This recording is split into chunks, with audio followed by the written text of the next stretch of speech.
নমস্কার। আমি ভারতীয় নাগরিক হয়ে গর্বিত। তাই জন্য আমি একটা গান শোনাতে চাই তোমাদের। তোমাদের কেমন লেগেছে অবশ্যই কমেন্টে বলবে। किसी दिल वाली ने, किसी मत वाली ने हमें खत लिखा है, ये हमसे पूछा है।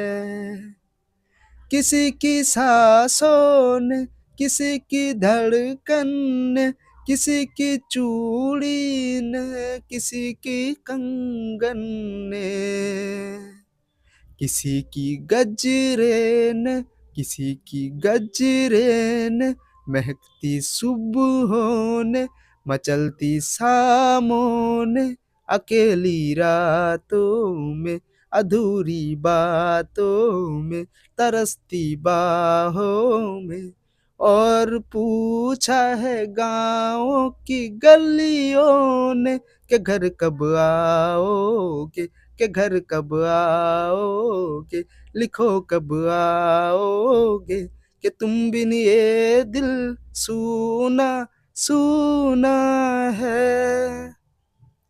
তোমাদের কাছে কেমন লেগেছে গানটা অবশ্যই কমেন্টে জানাবে। আর ভারতীয় কে কে আছো অবশ্যই কমেন্টে জানিও।